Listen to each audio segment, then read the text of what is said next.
Bank का बीच में जिक्र कर रहे थे जहां पर लोग बहुत सवाल पूछ रहे थे। हाँ, दरअसल कुछ लोग ये पूछना चाहते हैं कि येस बैंक में क्या चल रहा है, क्योंकि करीब करीब अगर आप देखेंगे तो थोड़ा बहुत 20-21 रुपए के आसपास जाके अगर वो देखें तो अटक रहा है। और कुछ लोग पूछे कि क्या ये 30 रुपए 50 रुपए जाएगा कि नहीं जाएगा। अब 30 रुपए 50 रुपए जाना तो बहुत भारी है, क्योंकि अभी जो डील हुई है वो करीब 21 रुपए के आसपास ही हुई है।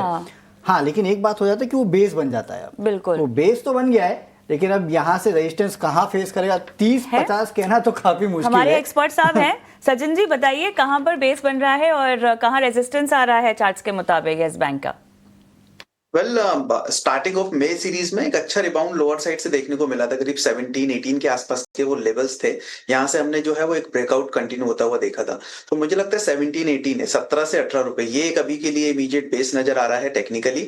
और स्टॉक प्राइसेस जो है ना वो कंसोलिडेट होते हुए नजर आ रहे हैं करीब 20 के आसपास में।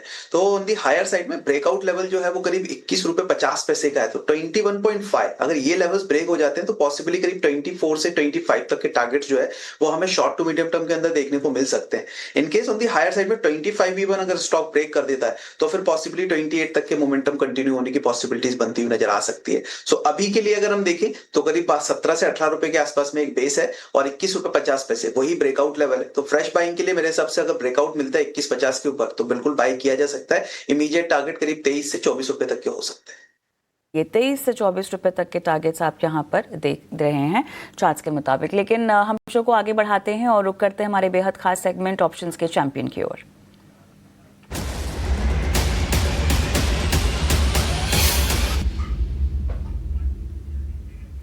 सेंट्रल ब्रोकिंग के नीलेश जो मेरे साथ जुड़ गए हैं। नीलेश, हाय मॉर्निंग, स्वागत है आपका योर स्टॉक में। खैर बाजार की चाल पे तो आप राय देंगे ही नीलेश, लेकिन उसके साथ साथ आपकी रणनीति भी आज के लिए बताइएगा जो आप दर्शकों को रेकमेंड करना चाह रहे हैं।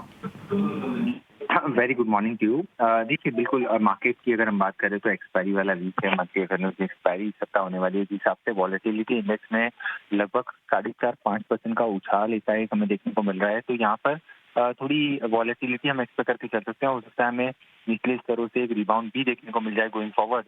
तो 24,500 से 25,000 की ये 500 पॉइंट की रेंज है एक्सपायरी के लिहाज से।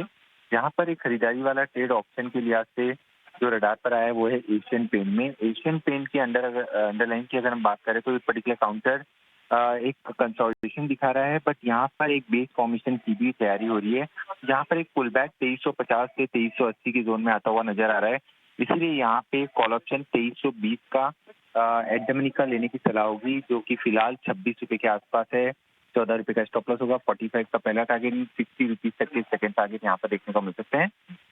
इसके लॉट साइज के लिहाज से रिस्क अप्रोक्सीमेट पर लॉट 30 का है, अप्रोक्सीमेट रिवॉर्ड पर लॉट 6400 के बनते हुए नजर आ सकते हैं। तो यहाँ पर एशियन पेंट पुल बैक के पर्सपेक्टिव से लॉन्ग करके चल सकते हैं। नीलेश, बहुत बहुत धन्यवाद। आपने एशियन पेंट्स में रणनीति आज अपनी बताई है। मुनाफा 6400 का आप बता रहे हैं और नुकसान 3200 का। फटाफट यहाँ पर एक रिस्क डिस्क्लेमर दर्शकों के लिए, क्योंकि एफएनओ में ट्रेडिंग करना जोखिम भरा हो सकता है, आपको सतर्कता यहाँ पर बरतनी चाहिए। लेकिन शो को आगे बढ़ाएंगे।